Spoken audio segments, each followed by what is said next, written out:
Co-author Riley is more than most things, a writer. Born and for the most part raised in Pittsburgh, Cole studied writing at the University of Pittsburgh, but traces her love for words back to her father, who would bribe her and her siblings to write poems and stories to get out of chores, or for cold, hard cash. And her grandma, who was part writer, part sage. So cool. Cole is also the creator of Black Liturgies, where we're reading from today, a space of the book she wrote, a space that integrates spiritual practices with Black emotion, Black literature, and the Black body, and a project of the Center for Dignity and Contemplation, which she serves as curator. I thought two pieces from her work, Black Liturgies, would be a great thing to read. Um, One, of course, in honor of Black History Month, but also because like I just love her work. Um, as Susan mentioned earlier, like when I did the workshop for my capstone project back a year ago, I guess, I used this piece, artistry, uh, as part of that project, and it was just an amazing thing to read. And Osama and I were looking over some of her work that was showcased on Google Review, and we chose Lamentations. That's also felt very fitting for the time that we're in right now in the world and everything that everyone's going through right now, some worse than others. And it just seemed like a great space to lean into. One is our artistry to make and create, and how that creativity is like access to the divine and access to consciousness. And then the other thing is sort of about not rushing through our grief, like allowing ourselves to have a process and to understand that our grief is a relevant emotion and sacred space in and of itself.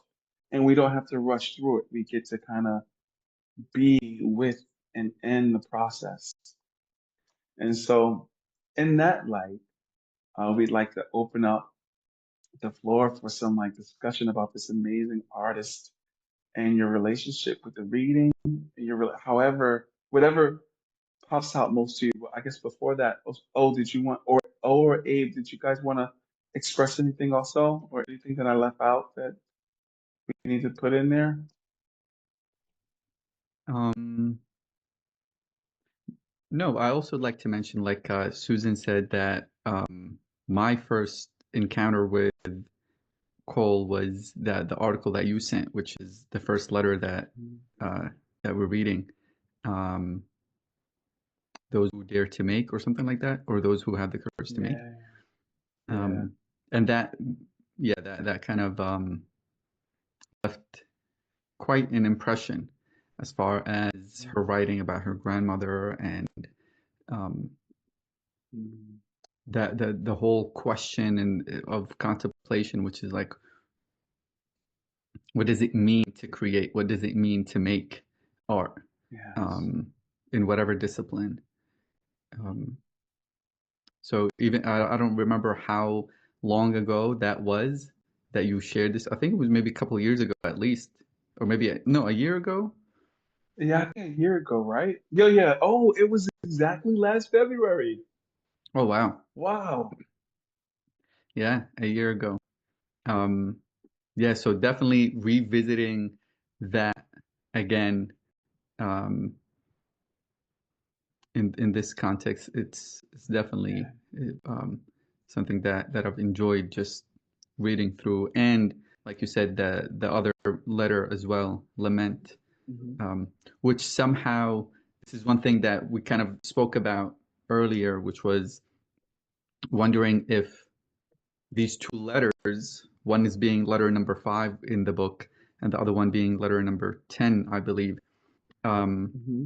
how, if there's any thread that's between them, because I know in the book she kind of, each letter has its own theme, each letter has its own thing, um, but like, and we kind of compared it to the movie Cloud Atlas, like Cloud Atlas, where the stories are kind of separate. There's somehow there might be some kind of a thread that goes in between. So um, yeah, I enjoyed reading both of them um, Mm, this time around. So yeah, thank you for that recommendation. Beautiful. absolutely, bro. Thank you for helping me choose that second letter. Of course. Abe, did you want to say anything, bro? Yeah, nothing yet. I'm just taking a seat and ready to listen to everybody's expression. Cool. Cool, bro. Cool. Hmm. Well, I would start So, by oh, asking you, how's it been reading it? Because I know you probably read it more than these two times, maybe. Um, yeah, especially the first letter, which is uh,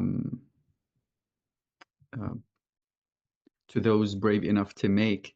How's it been yeah. reading it in this context again, in just during this time? Thank you for asking that question, bro. Um, I'm here in Europe, and my mind felt tightly wound and rigid around like, how do I stay and what do I need to do next? And how do I I was just trying to figure everything out, and it felt like I had started to contract in on myself, and all my energy felt like it was just concentrated up here. And I had to do the reading to figure out what we were going to read for, um, what we was going to choose for this month. And I came across this, and I started reading the artistry and the things that she was saying, and it sort of centered me back in my heart space and in my body. It felt like my mind just transcended all the planning and all the energy that was up here, just settled right back into my body from reading this work. I felt like I realized that creativity is my path.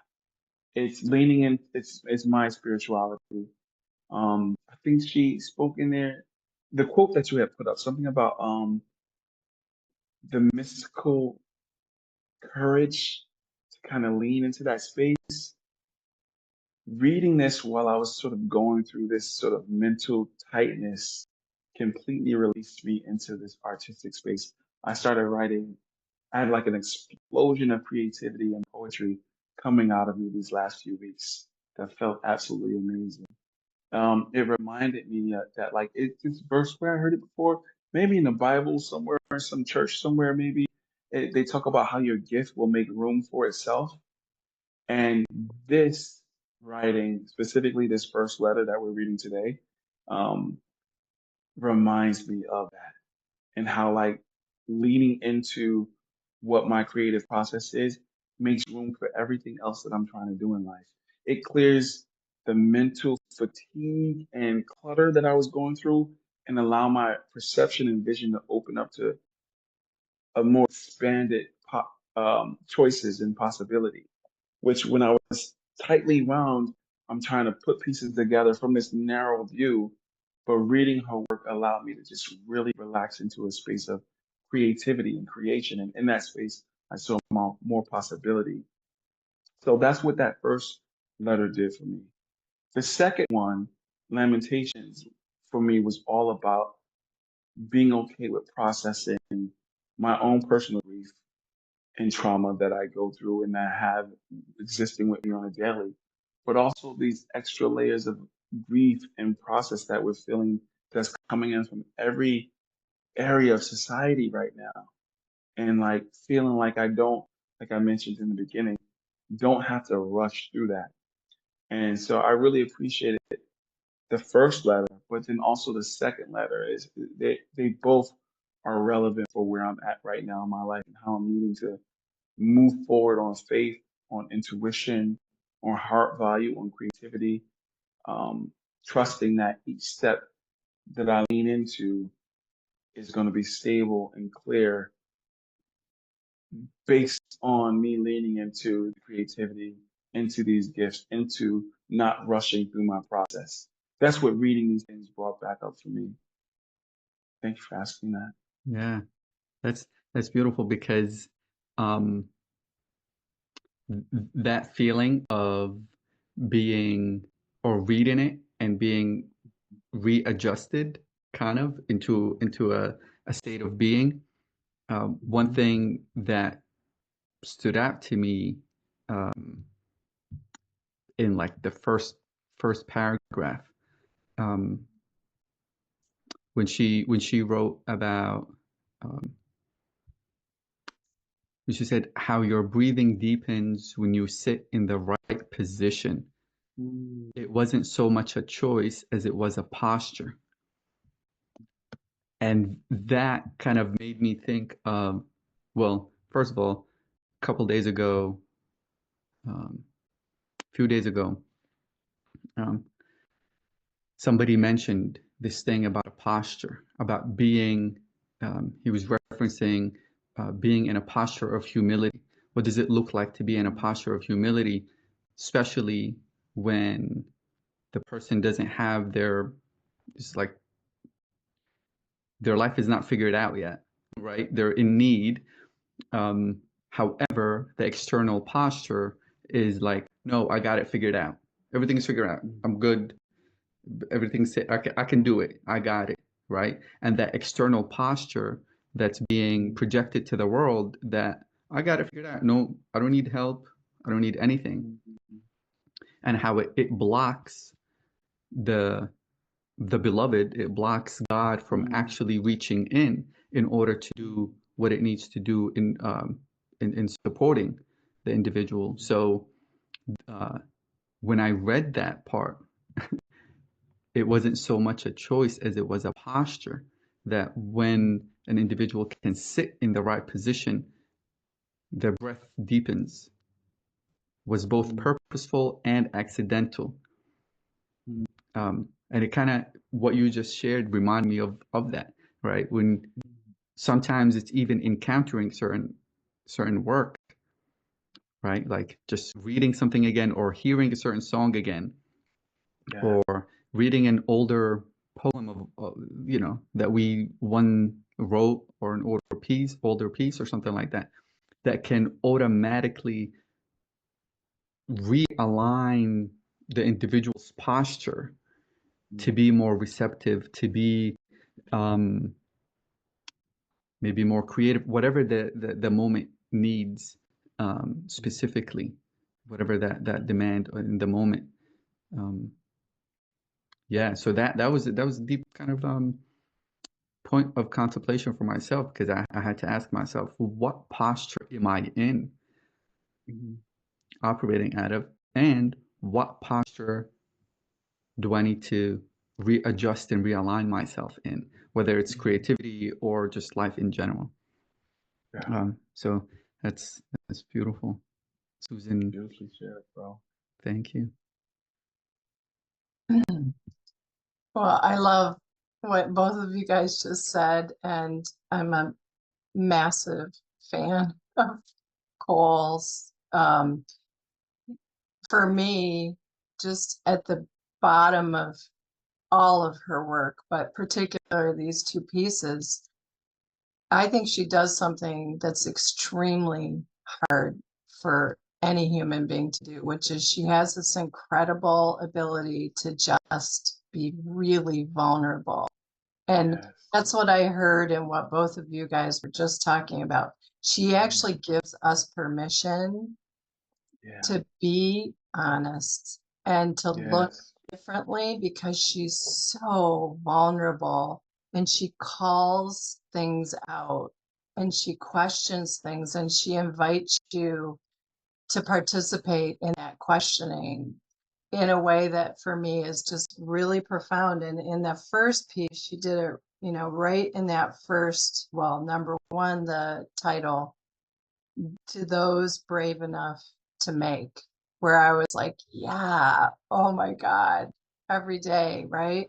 And then she asked the question, does the poet necessarily apprehend her power? And then she goes on to talk about this incredible experience she had with this woman at this book signing, where they just grabbed each other and looked into each other's eyes, like, how much more vulnerable can you get? And the book falls on the table. And then she gives you her internal retrospect and says, and she's so honest. And she says, and I'm still not sure that I make like that it's meaningful, that my work is meaningful. It's if it doesn't move me, then is that not a problem? She's like, it's wonderful. I'm so happy that these people out there are telling me this. But if it doesn't move me, what does that say? Like to even go there, and she does that in all of her work. She has that ability to do that. And then, but she always does the turn. And she did it in both of these pieces where she comes back to the artist's sense of responsibility outweighs their insecurity. So she gives us the answer, and then she says, and the beauty of the art transcends anyone's recognition of it, which includes her and the audience. Art for art's sake, you know? And then the very last line, this sacred arrogance is a revolution in its own right. I mean, holy cow. This is like, she is writing at this time, at this perfect time where we must have people say these things. To me, the entire challenge of the world is that can we no longer hear each other, right? Can we no longer be with each other? And that's why the lament piece is so powerful, because what I loved about that, and then I'll stop, but we can't be doing a more perfect writing tonight. The lament piece for me was just incredibly powerful, and I actually shared it with two of my best friends. We have very, very different politics, but I love them deeply and dearly, and I've been watching them go through challenges on both extreme ends. And I sent that lament piece and I said, you guys, this is my perspective. I just want to be with you, because she spoke it in that piece. The best thing you can do with a person who is having such deep challenges is just be with them, like whether it's to listen or just shut up and breathe on the phone, as she said with her friend. That for me was so profound and gorgeous and a wonderful way to bridge across something that, as much as we love words, sometimes words just are not adequate. And all we can do is talk about that silence and what's possible out of that silence. So thank you for picking this. It was just lovely. I loved reading it again. Yeah, yeah, absolutely. That that vulnerability, now that you're mentioning that, Susan, reading it and being invited in that space, like it really is special. Because throughout, like I'm just looking at the PDF right now and what I highlighted in there, and most of the stuff is like I'm writing comments as like where was it? In like the second or third paragraph somewhere, she said, the same dread rushed towards me on and off all night, like a tide that leaves you a little farther sunken with each departure. Perhaps it was that I thought this woman deserved something greater than my words to affect her. And that's something that like just that honesty, hearing that honesty or reading that honesty and hearing it internally as I'm reading it, because I'm hearing my own voice reading this. It almost, this invitation to confront any where does this actually land within me, right? And I feel that with my art, I feel that with my music. This thing is like, perhaps it was that I thought this woman or people or group or whatever deserved something greater than in my discipline, my music to affect them. Where it's like, no, I don't, I don't want, don't look at me that I gave music. Don't, it's not me, it's not my music, it's nothing. It's all within you. So any kind of recognition like she got, this kind of recognition from the woman, like, hey, this is actually meaningful. It's almost like, wait, I'm not sure where that recognition sits and fit within um, within my life. So that hearing that um, was so helpful, and that vulnerability to walk in that space, which also, like you said, doing this flip, this like taking through that vulnerability, but then showing the real thing. And to me,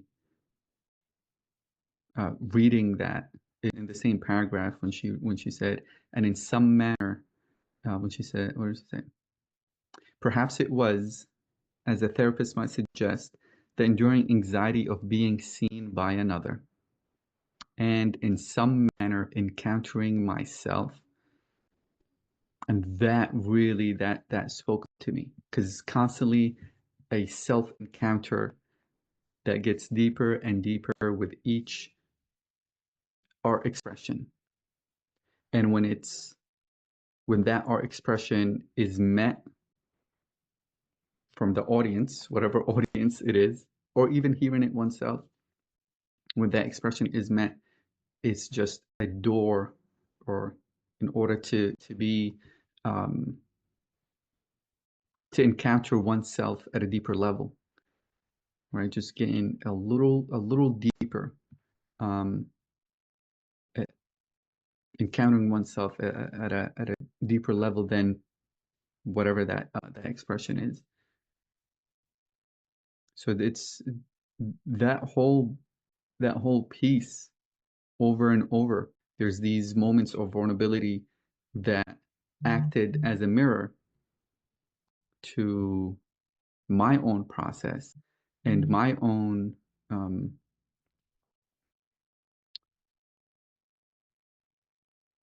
limitations, way I've experienced my work between internally for myself. Yeah, over and over. It's just like, here it is, and then you get this. It's like, okay, whoa. There's a some kind of release, at least within the first piece, right? So there's some kind of resolve that happens. It's like encounter, contemplate, meditate on it. Then like, oh yeah, that's it. It's like these little ahas that keep coming um, back and back. It's like, and the crazy thing is that the piece is so short. It's such a short piece, um, but nonetheless, it's absolutely powerful. Absolutely powerful. Yeah. Definitely beautifully shared, bro. There's this section, um, and it's the next section, I think, from one of the quotes you read, and I'll read it. It's the second to last paragraph. Um, and it says, of all the ways we've learned to occupy ourselves, art requires a distinct mystical courage, a sacred arrogance that says, not only do I have a right to be here, but I believe my existence will add to the fabric of the universe. I will make, I will craft into existence. This is unbridled power, undeterred agency in a world that suppresses ours.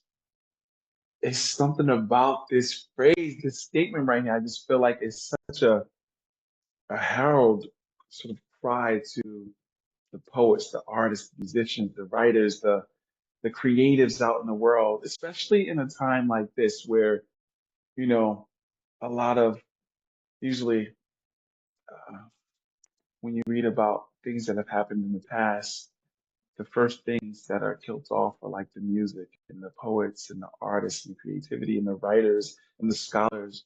These creatives are the first ones to be killed off in like a dictatorship or, you know, those kind of things like that. And so right now I just feel like there's something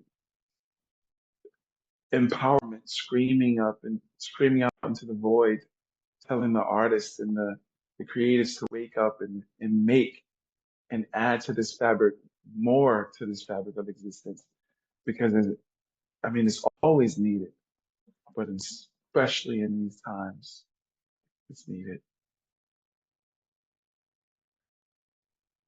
Yeah.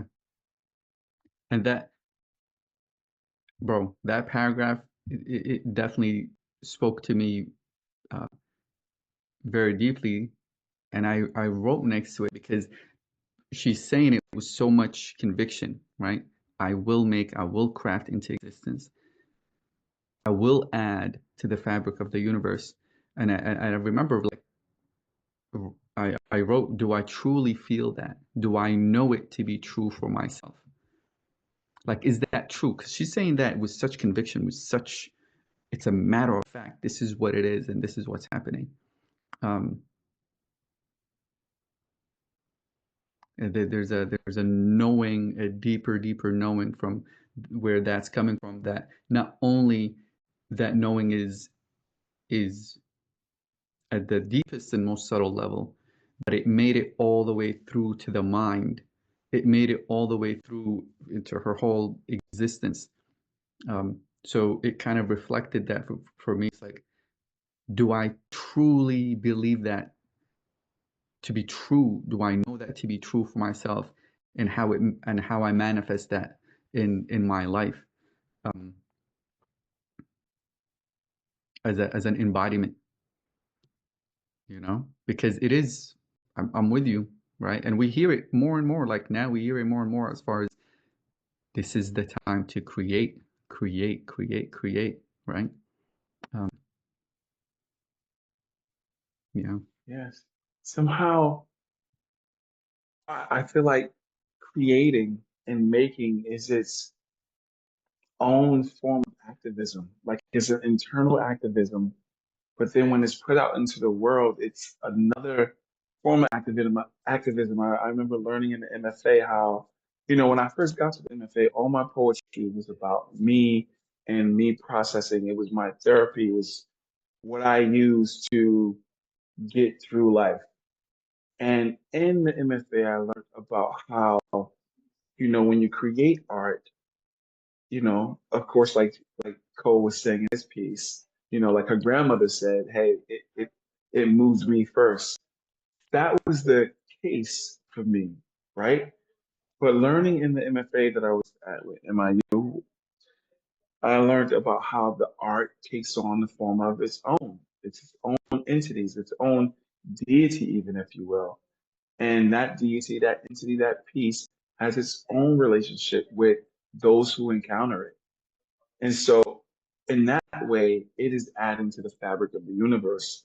In that way, it is its own activism, creating for the sake of creating itself is activism. It is a revolution. It is evolutionary in and of itself when we engage in a creative act and put it out into the world. And then someone else engages with it as the completion of that creative act. Now, how does it in especially now, or maybe it's always been this way, but to create for the sake of creation, right? And what is this desire that we have for our work to be shared? Like, what does it mean for the work to be seen or to be experienced by the other? Does it need to be experienced by the other? Does it have to be experienced by the other? Does it is Can I create music and just create music and just have it on my hard drive somewhere, or I'm just playing it in the park and just by myself under a tree, or right, like what's the role of the audience here in this in this way? I have thought about that not too long ago. Within the last few, maybe 6 months, I saw Naomi Shahib Nye speak to this, and I thought she did. Yeah, I thought she did an amazing job because she talked about the layers of a piece of work, particularly a poem.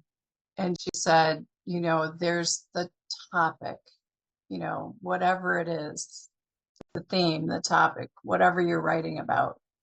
She's like, that's just the surface of any piece of art. And she's like, and you should read it. She's like, you should read it for yourself as the artist, as the poet, and you should stand behind it. And I'm way high summarizing. And then she said, but then you should turn it around. She said, I think she even suggested that you take it and put it in a font that you've never read before. And you should read it as your audience, as your reader.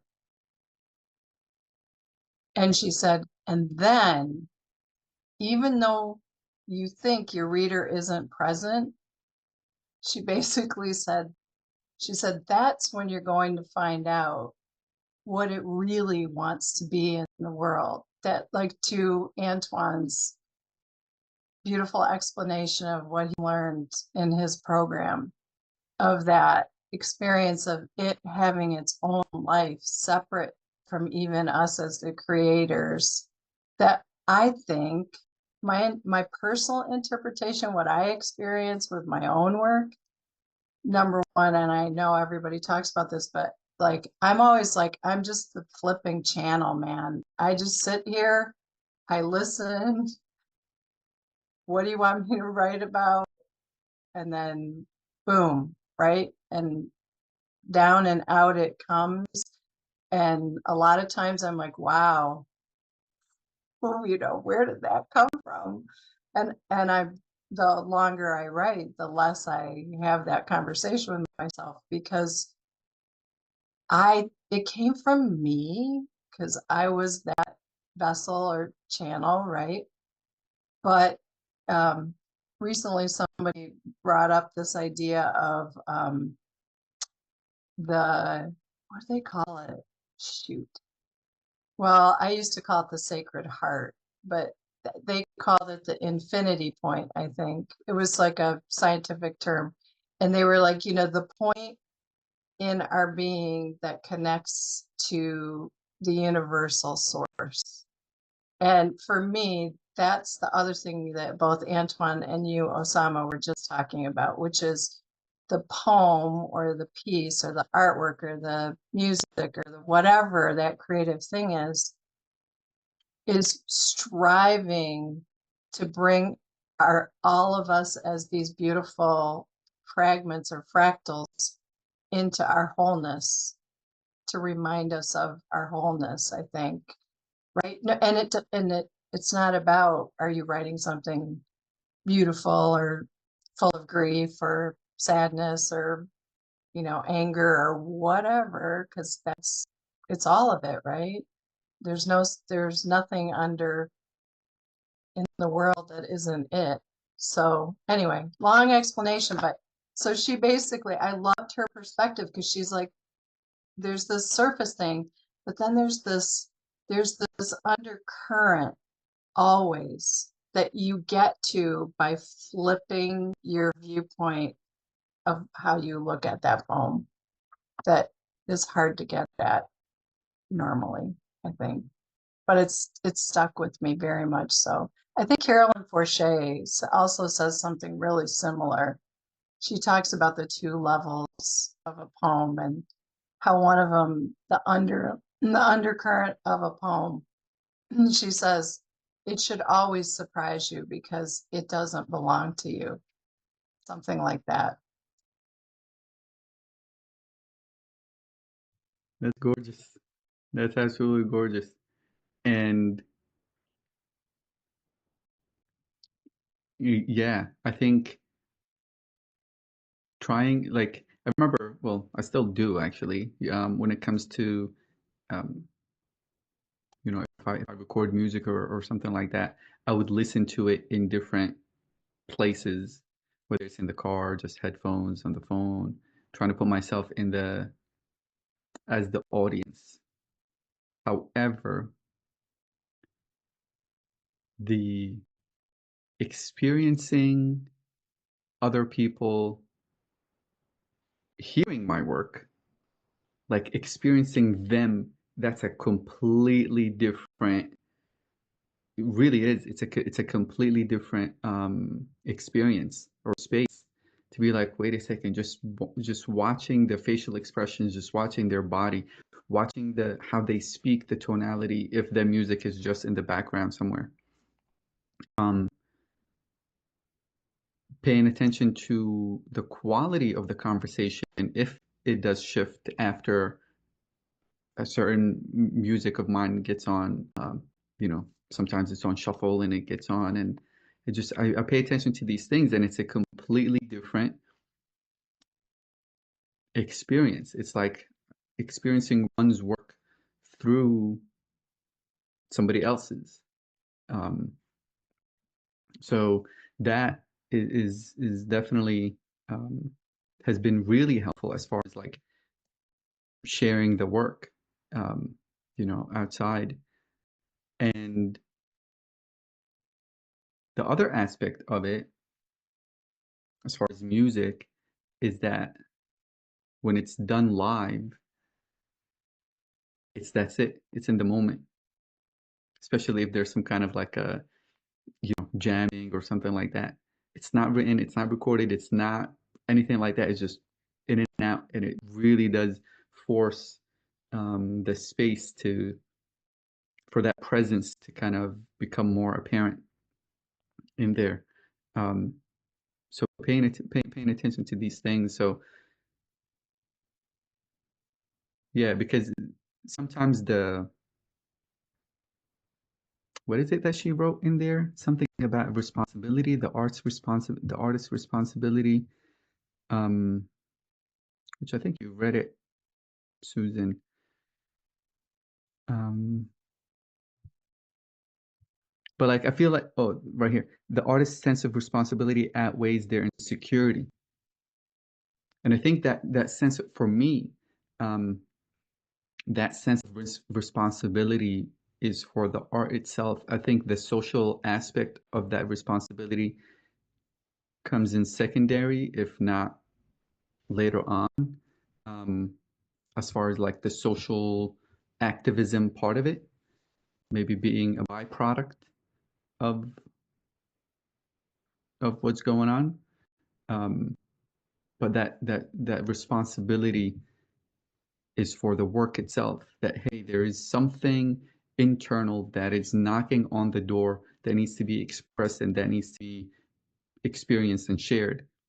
And that responsibility is like I can't just internally hear it and not act upon it. So yeah, that whole thing is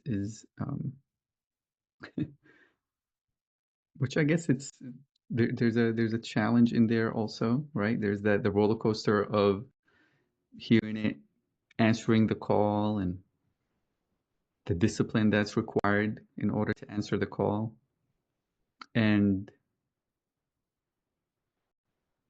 confronting the insecurity that comes with that answer of the call. Because I I need it to be, it has to look a certain way, especially if well, for me, like, and I'm sure maybe you all can relate to, is like if we're exposed to an ideal level of art and the creation is not necessarily meeting that level in skill, that insecurity that comes in. It's like, no, but it's not that. People can just read that and they don't have to read this. They can just read that and they, people don't have to see this. They can just see somebody else. They don't have to hear this. It's already out there. So confronting that level of insecurity that comes with it, with that knock of responsibility. Yeah. But I would love to hear also because pretty much everybody on the call we have is an artist. So I would love to hear that before we jump into the second letter, lament. So anybody who would love to jump in, please do. I'll jump in. Thanks for the invite. I want to say thank you for choosing this, Antoine, because I've been grappling with this like inner tension around. It's like a constellation of things that questions and identities and practice and discipline and all that constellates around creativity and creation, and what that means. And so coming into, like, once I saw the post and the reading that was selected, it was such a synchronicity for me. Like, I saw Osama like the week before or something, and we had this conversation that touched on a lot of these themes. So yeah, just thank you, and the timing has been beautiful. I spent like a full week just marinating in this and digesting, and like so much richness came up for me from all this. So yeah, thank you. I really connected with what Susan, oh there she is. The screen got rearranged. I really connected with what Susan said about feeling like I'm not making the art. It's like something that comes through me 90% of the time, or even when I have an idea in my head, once I put pen to paper, something else is coming through, and the final product that I intended, it's like, somebody else is driving, so I really, really connected with that. And I had this image come to me of like an artist similar to the way that they talk about shamans, for example, or people who have a connection with the other realm, the spirit realm, the spirit world, however you want to say it, God, collective unconscious. The artist has this way of connecting there and then sort of materializing and concretizing an image, an idea, a feeling, a theme, whatever it might be, in whatever medium it is that they're doing, in the time and place and personhood that they happen to be inhabiting, which is always such a unique, like, it's always so unique depending on who you are, how you live, where you live. And yeah, just seeing the artist's role as like that duty piece of this bridge, being this bridge. And for me, I feel like for so long I've been dammed up. So it's like, am I choosing to be a dam, or am I choosing to be a bridge? And then what does that do to you as a person when there's so much material coming in, but you're not letting it out? You're not acting on the inspiration or the idea when it comes, and you're not creating. You get so damned up. I feel like I've been damned up for a while, and because I've never been taught to prioritize it. I've never really had a relationship to it until my 20s.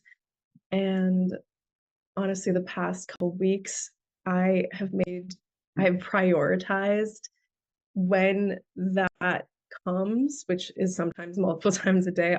I have a notebook, and I will take the pen to paper, and if it's words or images or whatever, or even if I don't have a notebook and I'm on the train, I'll sketch in the note app. And there's been something really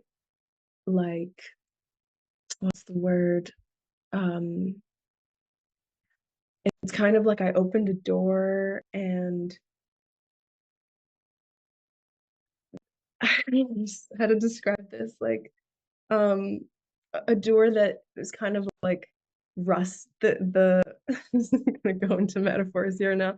The hinges have like been so rusty that it was really hard to open, and now there's like this open doorway that people can just like people things can just come through at a rate that they weren't able to before. And just internally, I haven't really shared any of it with anybody, but like just what it's done to myself has been such an incredible sort of like catalyzing process that builds on itself and feeds on itself. And I feel like I'm accessing parts of myself that I wasn't able to access on a certain level of depth.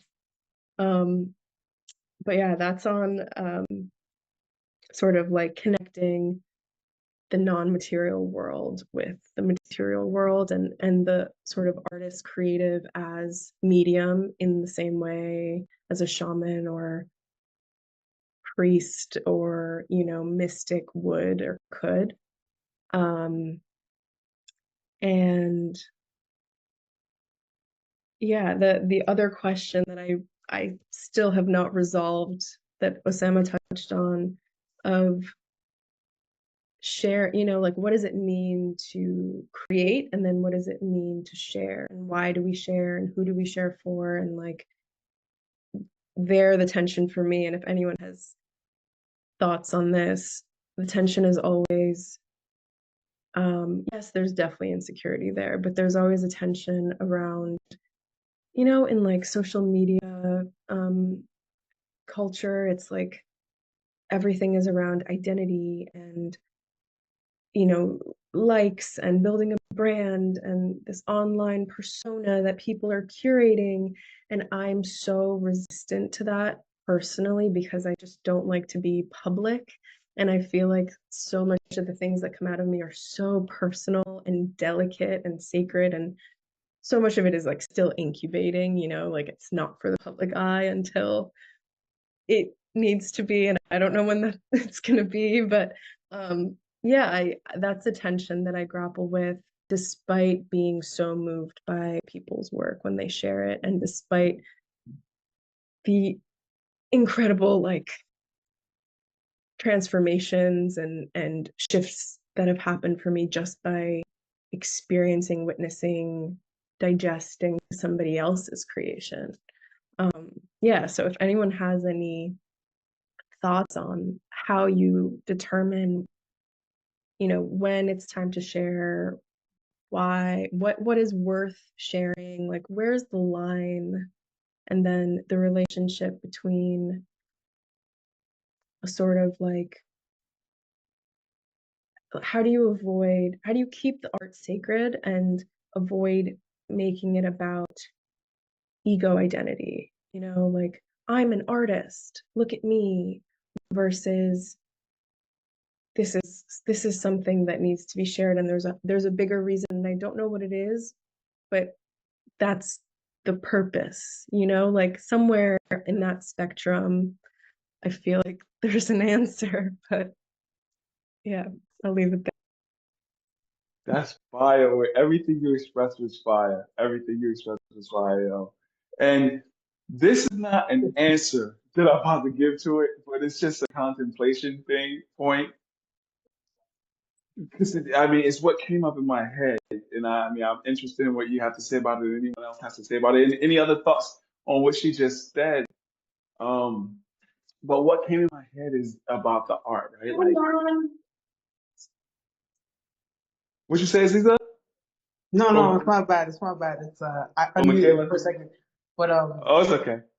yeah, no, I wanted to add to what you were saying about the line, knowing when to share, and Go ahead. between the ego and knowing that it's something like deep to be shared. I think even within those spaces, when we're coming from a place of ego, people are also able to sense that and to also interpret that in certain ways. So I don't think we should kind of, let that stop us, even if it's coming from an ego place, because I think our egos can teach others as well as coming from a place of divinity.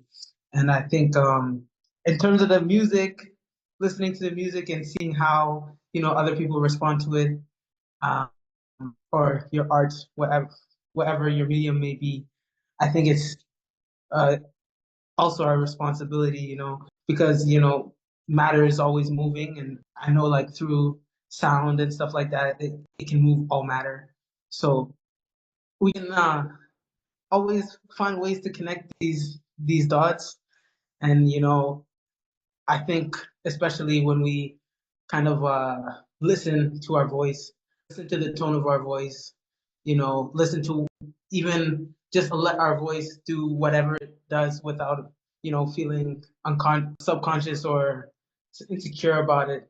We're able to kind of access that uh, deep inner creative and more access to like source divinity, and let that, the water flow, like you were saying, like instead of being a dam and trying to be a bridge, you can kind of do that if you, use the practice of either your voice or whatever your medium may be, but like let it take its free form, and not to like think about too much of the intention, and kind of just go through it as a process versus like trying to understand what is happening at that particular time. Yeah. And I she's a I have DJ too and producer, so Yeah. that's the background yeah. she's talking My about. name's Michaela, by the way. Nice to meet you all. I Lovely. love I love what Michaela just said. It was so perfect. I also just want to throw in here because it was about a year ago in January that I ever publicly posted any of my work. And it happened by accident, Madeline. I was in a private writing challenge and I thought I posted in the private group and I accidentally posted on my Facebook wall. And I was flipped out because everybody was responding to it. And I had a talk with my teacher, my writing teacher, and she said, "Don't you dare take it down." She's like, "It's your ego that won't let you post in the first place." And I was like, dang. And I knew she was right. She's like, "You have some idea about what it has to be like before some, and I come from an academic background, so I do. I have like my standards are just crazy, insane, right?" And she dared me to keep posting every single day. And so not only did I have to fight with my ego every day to be that public, but I also had to deal with like, oh, I might not be able to publish that poem because I'm posting it. Like dealing with all that brand crap and how you're going to launch yourself and all everything you talked about. I heard it there and I was like, oh, Madeline, I was there. I was so there. And I want to just tell you one other thing. Kim Stafford. So the challenge I do is called the Stafford Challenge, and I'm on my second year of writing a poem a day, every single day. So I'm hundreds of poems in now. And we're on day 40 this year. And Kim Stafford talked to us last year. He's William Stafford's son, who's also a poet. And he said, share your work with the world at every single opportunity, good, bad, indifferent. Print them out, put them in people's pockets, take them to the Salvation Army, tuck them into the jacket pockets, give them to your friends for their birthdays, put them on the bulletin board. He was like, the world cannot have too much art. Don't withhold you or the beautiful art that you have to bring to the world. So I've been leaning that way, and and I'm getting smart enough that sometimes I do hold things back because I know that I won't be able to publish them if I don't. But it's only, for the most part, on the really public places. As long as it's on a private group, you don't have to worry about it. And I have gotten published with some of those things that I did post. So it didn't keep me from publishing either. So I just consider that it's your ego that is giving you all those reasons not to. Thank you. I really needed to hear that. And I think, wow. Yeah, that's, thank you, Susan. I feel like you're 10 steps ahead. You know what I mean? I'm like, I just opened the door like last week. You know what I mean? I'm a baby. I started writing in 2020, and I'm 65, Madeline. So be glad you have so much time. You have time. So precious. Thank you for sharing your wisdom and your experience. So grateful. On the, I think just the point of tension for me, there's like a level of my art that I will share. Like the things I posted recently, Osama has seen. There's like, like things that are inspired by nature, or like figure drawings or still life, like things that aren't coming from so deep. But the things that come from so deep, like I'm terrified to share with the world because it's fear, but it's also like, I don't know, I feel like it's going to change, like it's going to be polluted by the gaze of the other, especially when I can't control who the other is, if that makes sense. I do. I get that. Ironically, the most vulnerable pieces I posted, which just about killed me, were the ones that got the most response. And I had people private messaging me and going, I didn't know you felt like that. This is amazing. They were the most vulnerable things that I posted, were the things that people responded to the most. The most. But it's you have to be vulnerable. It's really hard. Yeah, it is hard. And I think, I'm sorry, I feel like You I'm don't have to, here. but you don't really have to, right? I said you have to, but you really don't. It's always your choice. The vulnerability thing, though, I feel like recently, especially on social media, there's been a sort of vulnerability marketing where it's an aesthetic. It's a Thank you. That marketable sucks. personality, and vulnerability in and of itself has become polluted. You know what I mean? Like, do you think it's really vulnerability? This is an amazing conversation. Is it really vulnerability, or is it like some insincere drama? Like my experience is a lot of times it isn't vulnerability. It's in the guise of vulnerability, because true vulnerability touches people in their heart, because we're all vulnerable. But when you're insincere, people know it. I hate that stuff. Anyway, sorry, I didn't mean to cut you off. No, you didn't. I love this conversation. It's such an important one. And it's perfect for Cole, because she is a person who lays it out there. Like that beginning of, speaking of lament, we're going into the lament, because she lays out right at the beginning of that chapter. I was sad, and I think I was sad for weeks and months and years. And you're reading that and you're going, oh my God. And then she talks about being 11 and wanting to leave the planet. How much more vulnerable can you get? No wonder her friend couldn't say a word. Holy cow. Yeah, that, which I think is such a beautiful segue. I'm glad that you went into it, Susan, because we touch on this thread that's between these two pieces, and I feel like that thread of this vulnerability aspect, right?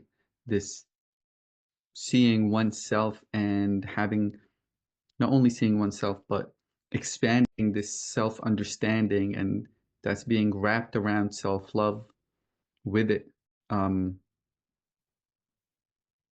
And part of that when it comes to the creation, which what I loved what you said, Susan and Michaela as well, which is like, don't think, just do, right? Where like it's not even giving the mind any ground to stand on, which I can see the challenge. And maybe people who are more analytically inclined, it's more of a challenge to do. One of the things within that space of vulnerability and being a bridge, which is beautiful imagery that you painted, Madeline, as far as, the choice of being a dam or being a bridge. Feeling within that identity or within that image, the ego wants to claim the water. So it wants to claim it, which means wants to hold on to it.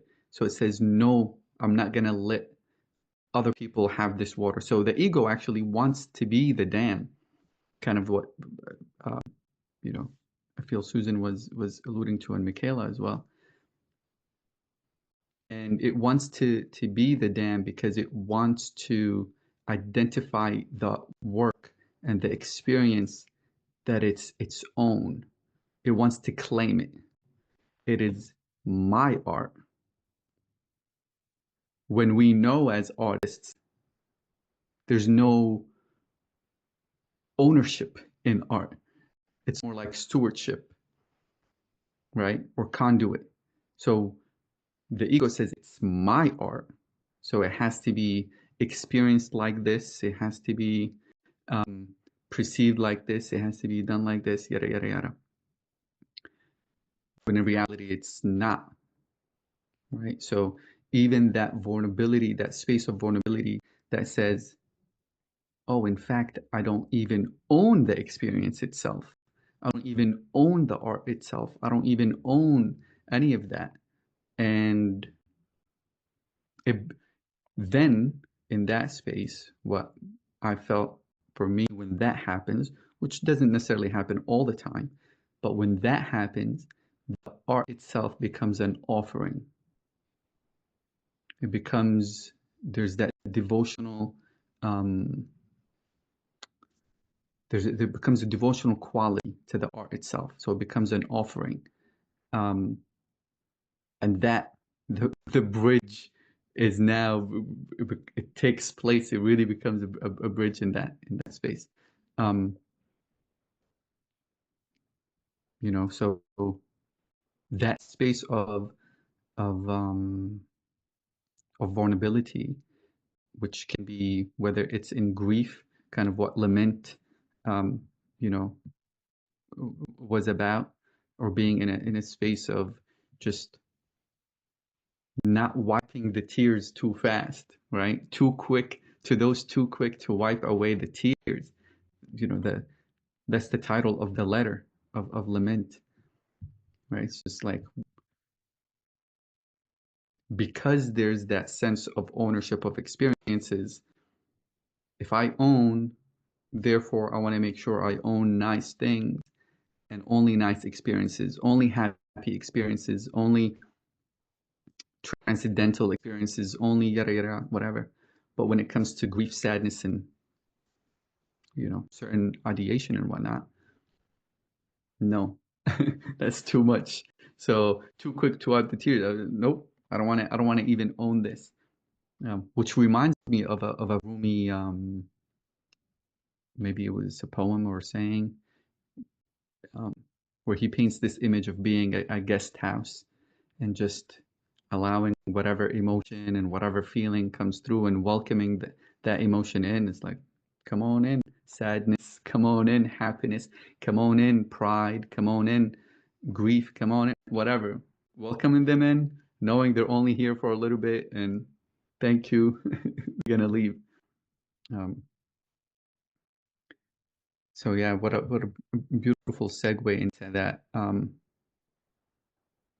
into that into lament, into that letter, which was as powerful as the other one. So many points of contemplation in there. Yeah, absolutely. Beautifully expressed. Expressed for that line, I had to put in the what did you say? There is no ownership in art. It's more like stewardship. That's a bar right there. For real. In our last 10 minutes, right? Like I want to make sure I open the floor up to Kareem if you wanted to express anything, or Abraham and Michaela. I see Michaela have her hand up. You put your finger up, Michaela, or did I miss? Yeah, I was gonna say yeah. There's also bars. I felt that way when she said that about the stewardship. It's Um, like land. yeah, I think it is like land because as we share this art, we're discovering a newness in a way, and also teaching a newness because as an observer, when you see this newness, you're able to interpret and also build upon it. So it is very much like a new lens that we experience through our art. Absolutely, absolutely. Mm. If I may ask, like the people in the group here, this is something that I thought about yesterday. I wasn't sure whether it's in the first part or the second part, but other people definitely touched up upon it in a certain way, where like she says there's a line about there's meaning to like doing art, so like there's a purpose to it, there's a message. And then I thought people touched upon it here because like this is something that I thought about yesterday, which is like when I was growing up, it's sort of like I grew up in conservative like countries, two of them before I came to Canada here, and then the main idea was to do an art. It literally had to have a purpose, but the issue is, and it had to have like a higher meaning. But the problem is, the higher meaning. Well, I don't know if it's a problem, but that's the way it was there. That the higher meaning was decided by certain people who deemed this message worthy of being like uh, uh, appropriate. You know what I mean? Like this is a good message to send to the people, rather than, well, we disapprove of this message because we don't think that the purpose is a worthy enough purpose. And then I see that reflected here too, with like the big backlash against like Hollywood celebrities, where people are like, just accept your awards, go home and enjoy all your wealth. I don't want to hear you telling me who to vote for, like what to do, what not to do. Like just enjoy your chauffeur, your drivers, your whatever. You know what I mean? The immense wealth that you're getting. So I'm always having this tension within me, like like what makes art, and how do you resolve the tension between like being because like she's like the author is saying she's a conduit in a sense for all like the energies that come, and I'm channeling that energy through me. It's sort of like I'm chosen by the universe to send like this message, and for me to be doing that, you have to be free flowing.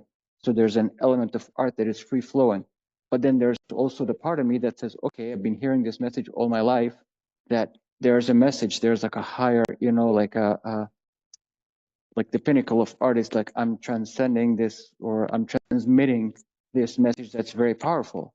And then you start to think to yourself, okay, well, what's a good message? What's an even higher message? Like, and so how do people, like, genuinely curious, like how do people resolve the tension between the need to be free flowing and liberal, in a sense that that's what, that's how the energy is being channeled, and then how people feel, it seems there's a need for like, no, I'm not just an artist, there's a higher message out there. And so how do people resolve that tension?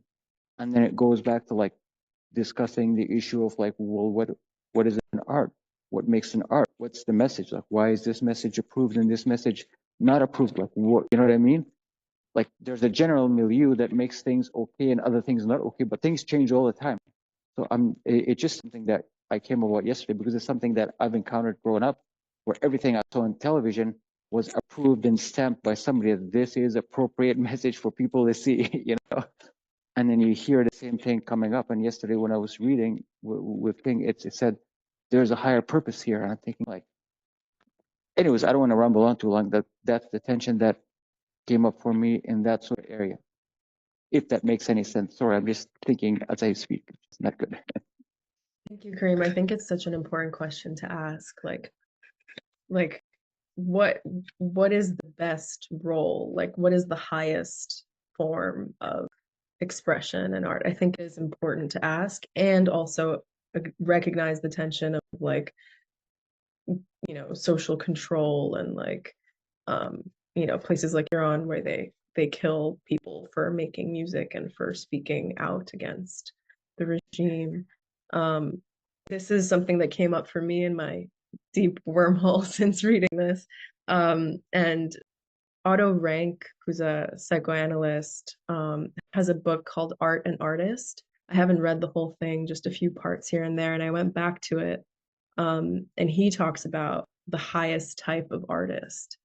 And he says that it's someone who can use like a very typical conflict that exists within humanity, that emerges within himself to produce collective values. So in a way, artist as like bringing values that the collective,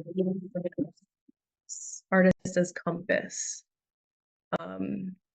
And yeah, I haven't gone super deep into his work still. I'm sorry, you cut out just a little bit. Can you say that part again? Sure. Just the last part or the whole thing? The last. Did it cut out for anyone else? It's just the last part, right? Just towards the end. What was the last thing that you heard me say? Just so I have some context. Like the. Okay, The more you repeat, the better it is for slow people like myself. So don't feel bad about repeating yourself. All right. You can start from the quote if you wanted to. The quote was fire. So he said the highest type of artist, and this is me rewording it, is someone who can use typical conflicts that exist within humanity that emerge within themselves to produce collective values. So yeah, for me, the image is like artist as compass, you know, artist as the director. And if we do think of the artist as someone who is sort of this channel, this medium from the other higher realm, you know, if you are doing the self-work and you are sort of taking care of your vessel so that it is pure and you are trying to be the best version of yourself, then ideally the things that come through you, you're able to, I mean, hopefully will be beneficial, right, of value to society. And then consciously also, because that's kind of unconscious, what comes through is very unconscious. And then consciously, because there's a sort of conscious unconscious interplay in the process of creating, in the process of interfacing with the world, yeah, like thinking about what is the message here and what value am I bringing to society, and where are we now as a collective, and where should we be going, and what can we benefit from, and like what are we grappling with, what are we struggling with, you know, in the collective, in the zeitgeist. So that's a question that I was grappling with, Karim, and that's one idea from someone that I landed on. Yeah, very important question. Yeah, thank you both. That was absolutely fire. And yeah, what an important question. As you were speaking, Kareem, one of the things that the first things that came to mind was this subjective level. I know there was maybe Abe can speak on this a little bit, but there's a guy named Gurdjieff who specifically talks about objective art, which I don't even know what that means. I don't even know what Like what is that even? But that might be something of interest, kind of like a another rabbit hole to go into. Um, but this reflection of what's happening internally, which kind of you touched on, Madeline, in that quote, something that's going on externally, not only in the external, but there's a reflection within that struggle or within that tension that's happening internally. I have an actual reflection of it internally inside of myself that I can add to that solution within the art, right? Like, meaning I have something to say. And I feel when in the case of, let's say, you know, Kareem, you brought up like Hollywood and whatnot. In the case of producing when there's nothing to say, or that conscious of like, I don't have nothing to say, but there's a check on the line or livelihood on the line, and creating from that space,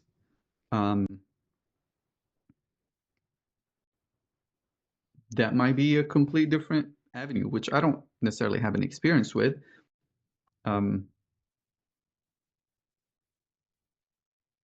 However, there's one point of reference of like,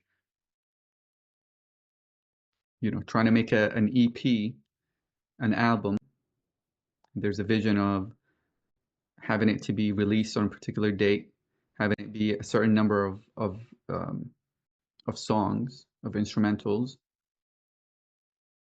and having to choose one just to choose, or like to produce something just so that that deadline, that fiction deadline that I've placed on myself is met without actual real substance of having something to say in that part of creation. You know, does that make something less of an art or more of an art?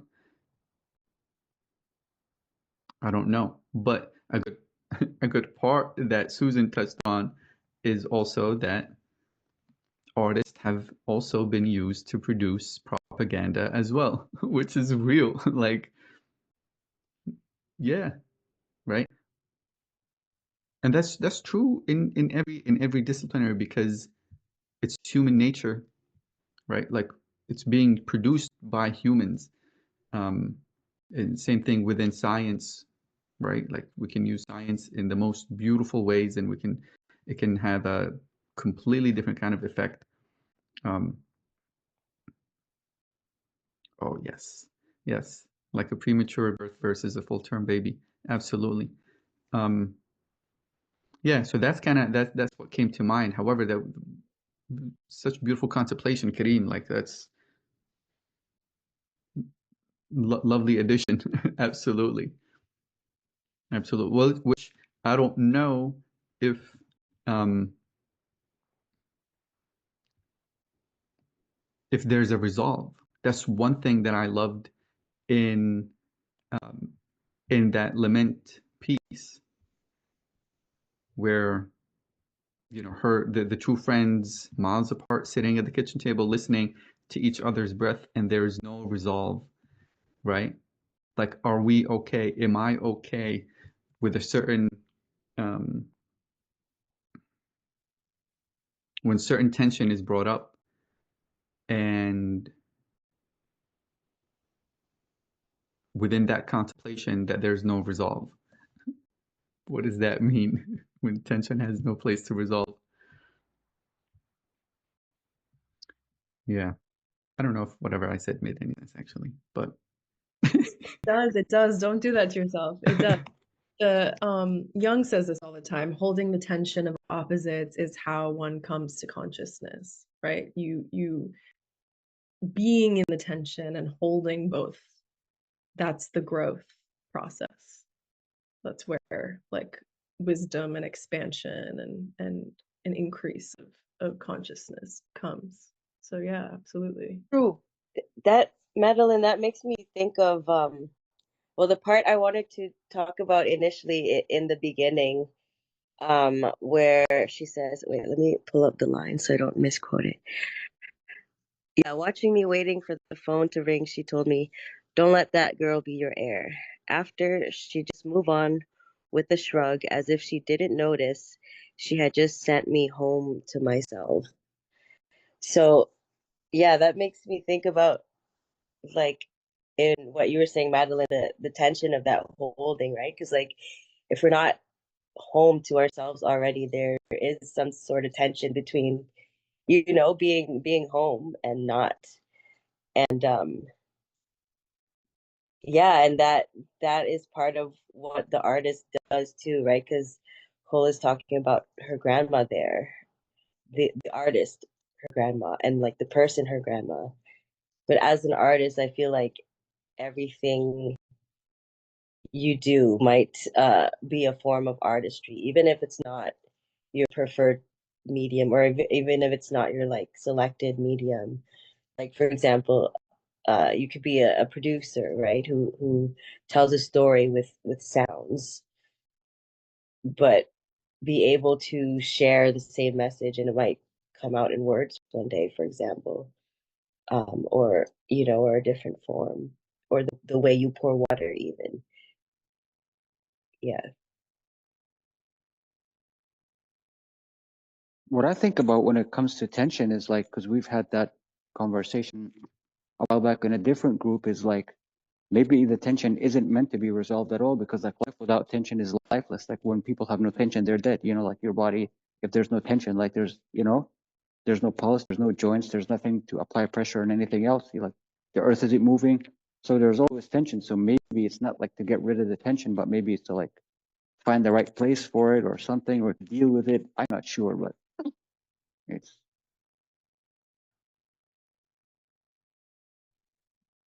Absolutely. I love that. Find the right place for it. Mhm. Yeah, that's a good analogy. That's a good thing. Finding where the posture that it needs to sit in. That's for me. I'm talking because that's the start about the posture.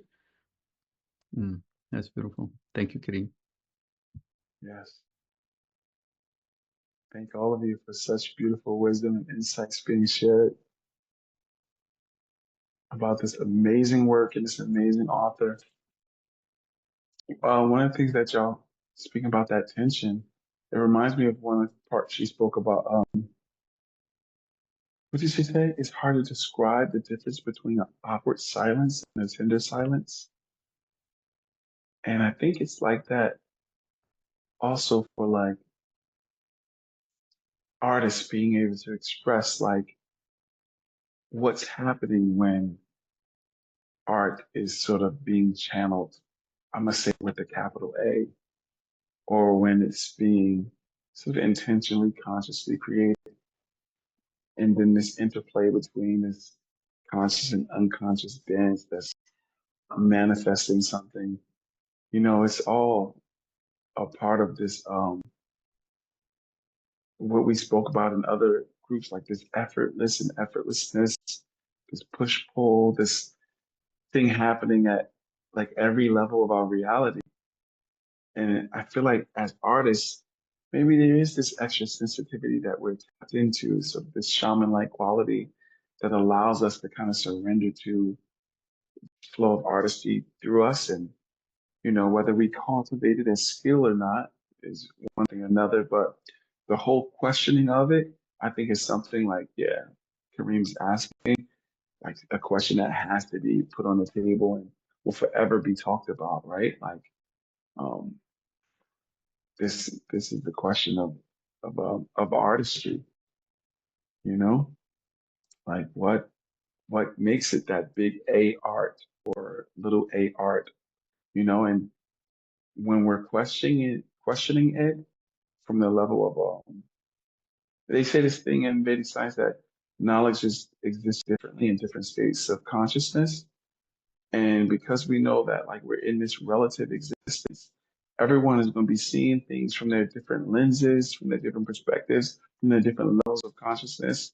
But I don't think that I don't know, right? But I don't know that we'll ever get to what that definition of true artistry is from a thinking level. I think if there is a such thing as true artistry, it's something that has to be lived, and it will always fall short of actual like articulation because it's like a lived experience. It's an ineffable lived experience. What the artist, the poet, the musician, the crafter is going through when it's really like they're saying that thing like something just happened to me and it just rushed through me onto the paper, or they went into that zone when they were playing the music or singing or what have you. It's this, it's this feels like something's channeling, but it it might be the best way that mind can describe as wholeness moving within itself. Like I feel more full than I've ever felt before when I was in that flow of writing poetry or singing that song or creating whatever it was. And as far as its relationship to society, I'm saying the big A art. I feel like it happens simultaneously. It like Cole wrote in the that first letter when she spoke to her grandma. Um, she said to her grandma, like your poem moved me, and her grandma responded to her, it first moved me. I think it's always like that with artists, this feedback loop between the artist and society, this connection between particle and wave, like it's always happening simultaneously. Anyway, oh, and the last thing I wanted to say about that was that like this thing about like when do we let the art go? I don't know the answer to that. But my thought was like I'm not a parent, but I always hear parents talking about like they have to go through this thing with their children where it's like, I know I need to release my child to grow and be their own person, their own thing. I need to surrender the enmeshment. And I hear, because I'm not a parent, that many parents have issues with that, like letting go of their child and letting their child grow and not trying to be like this hovering parent that's sort of thwarting and hindering their child's growth. And I feel like that is sometimes like that with the art. Like, you know, it's it's my baby, but I also need to release it to the world, you know? Anyway, um, any last comments before we conclude about anything? Oh yeah, I wanted to big up my friends real quick. Kareem is an author. I don't know if he told everyone, but Kareem's writing a book right now on addictions, and he also runs Books to Prisoners, which is an organization here. I don't know if you want to talk about it, Kareem. Nice. It's okay. We don't have to do that. I mean, I don't know. It's just That's beautiful. I love it. Please do. Yes, right? Yeah, please.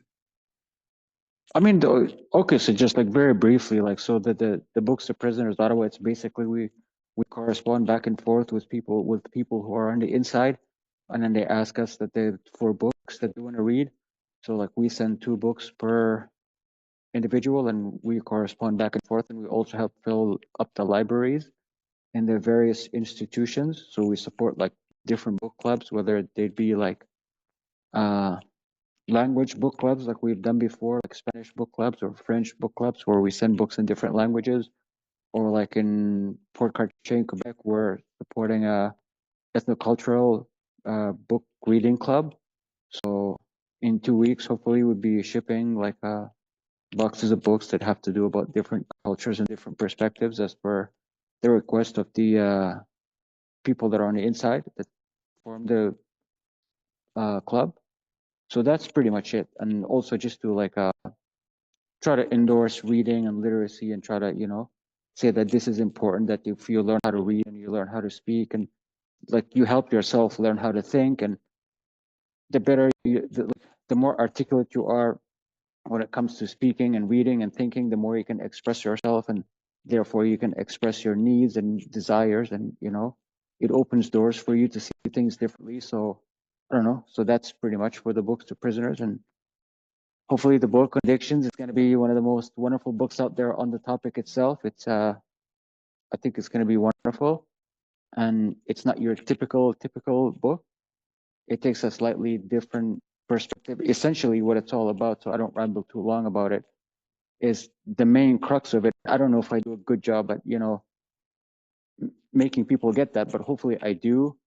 It's sort of like it asks a central, well, here's the central premise of it, is that the object of addiction itself, when we look at it as what it is, like whether it's a problem or not, the idea is that it is not like we have conclusive evidence that it is not situated within a chemical substance. And so then we also have conclusive evidence that it's not situated within a physical object. So it's not in a cell phone, it's not in a computer, it's not in a machine in the casino. And we also have conclusive evidence, and also makes common sense, and that the object of addiction in and of itself is not situated within the individual. So if we're conceptualizing addiction as a problem, and we're saying this problem is not in a chemical substance, it's not in one physical space, it's not in an individual, then the question poses itself is, where is it? And then I try to invite the readers to contemplate that it is it's found in the object of addiction is found in the relationship that we harbor with our ecological settings, with the objects that are in these spaces, and with the people that inhabit these spaces, and with the relationships we have with ourselves. So it becomes a relational thing that people have to examine.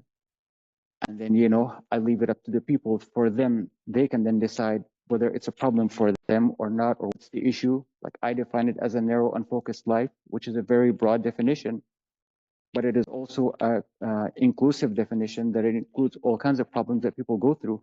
And we all live on the addiction spectrum. We all are preconditioned to live, a habitual life. We're all habit forming creatures. So it depends on whether it's beautiful, whether it's ugly. Again, going back to the question of art. Is it beautiful? Is it ugly? Is it good? Is it bad? It's not up to me to decide, I can make my own judgments based on what I was raised with, from what I know, but what I know maybe is flawed and is wrong, and somebody else's perspective may be right. So that's pretty much the crux of it, in general. That's yeah.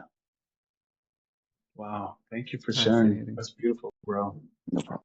Yeah, thank you so much. And as Susan mentioned in the comment, please share more info about the book itself, release, even the book club itself, or not book club, the organization that you're running. We would love to, even the book itself, we would love to read it as part of this book club eventually when it's released. And in regards to your organization or group that you're running, ways that we can support, it would be beautiful to to have that information. If people want to get involved, there's Books to Prisoners Ottawa, so you find it on Instagram, Facebook, whatever.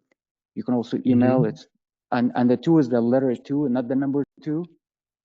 So easily accessible. I'm not hiding anywhere. So Amazing. And feel you have free to a join, contribute, whatever. It's all good. beautiful. You have a date for the release date for your book? Not yet, to be honest with you, because I tried to be honest with you. Again, this is like a part of the tension, you know what I mean? Where the ego gets in, so I tried Canadian firms, but then Canadian publishing firms seem to be too Mickey Mousey. So I'm like, you know what, just shoot for the stars and go with the Americans. They know how to go big, not always for the right reasons, but so it's I don't know. I'm trying my best. I finished the first draft, so it is sort of complete from A to Z in a sense. Obviously, it needs some editing and just looking after. But the crux of it, beginning, middle, end, so you have a healthy thing that's done. But I'm not sure. Hopefully soon, but I don't know how soon. But Beautiful. Beautiful. Well, good luck in that process. thanks.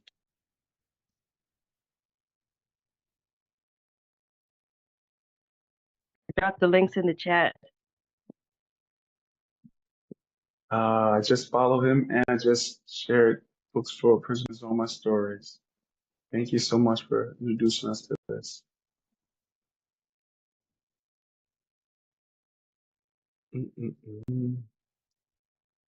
All right, family. Yeah. Thank y'all so much for coming and being with us and dropping all the science and knowledge and insights and gold. Abe, Osama, anything you'd like to share with this beautiful group before we head out?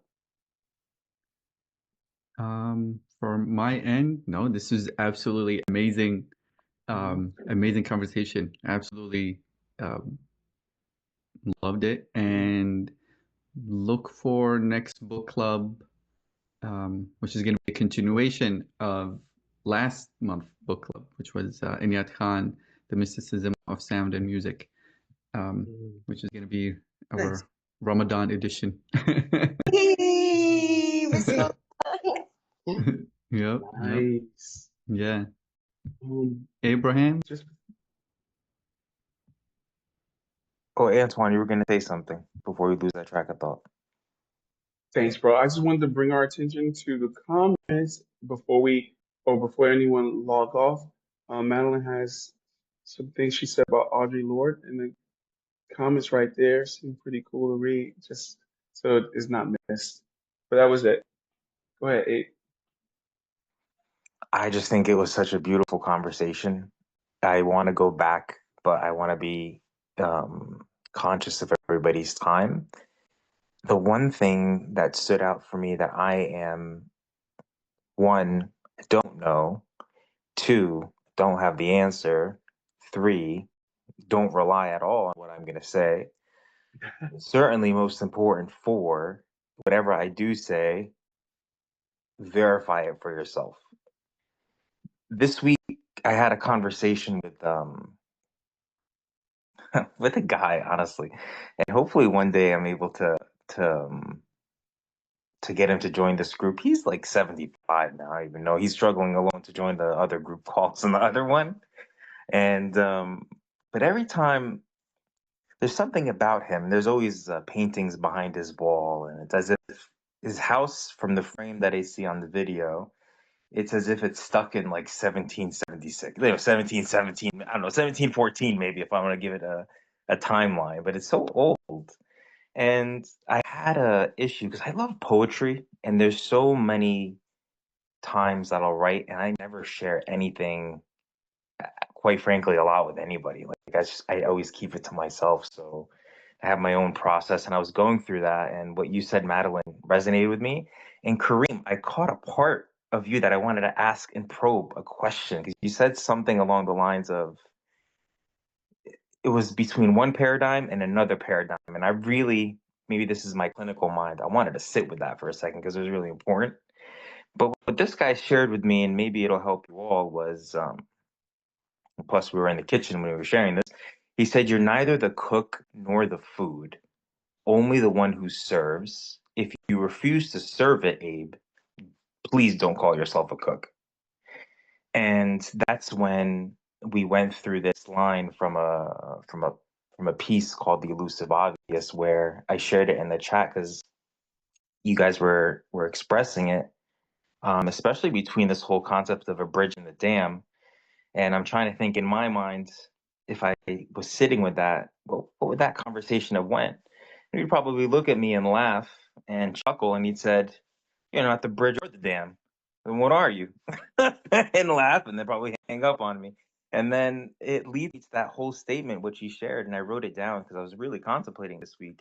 Truth cannot be polluted; it's only hidden. And we can spend our entire life to learn how to see. And that's what this process is. I think the most important question for me with any time that I've ever created poetry, and even that, if anybody, if anybody caught me, anytime that I have created poetry, there's a fallacy already in that line. For me, being conscious and aware of it. If I come and approach with sincerity, and I love Osama that point that you're talking about with posture, and I'm really about to get emotional just saying this. It's like what kindles the flame of creativity historically for me is blowing it with a breath of service. If I am not in alignment, in aligned with service, anything that I do is a mismatch, and I start to become fragmented, pretending that I'm whole. And I get stuck on I'm a Sufi, Mufi, Swami, Mommy, rub my tummy. I'm a this, I'm a that, I'm a left, right, north, south, east, west. and I get caught up and fragmented over and over and over and over again. So I think the art, and everybody's such a beautiful artist, like in such a powerful way. It's that. So there's something there, and it's truly an honor to kind of have this constant conversation go in a circular fashion around my life. So it's an honor to hear all of you express this, because it's such a potent thing for me to sit with, and it's certainly a good reminder. So thank you all, and God willing, everybody's awareness just consistently gets stretched. Yeah, and that breadth of service just gets realized in everything that we do. Yeah. So hopefully that helped, because it definitely helped me. So I appreciate y'all so much. Thank you. And I'm also very overwhelmed and very tired, because this week was intense. You guys don't have to verify that, but it was intense. I can tell you, just believe me on that last part for sure. That's all I got. That was beautiful. Thank you guys for absolutely everything.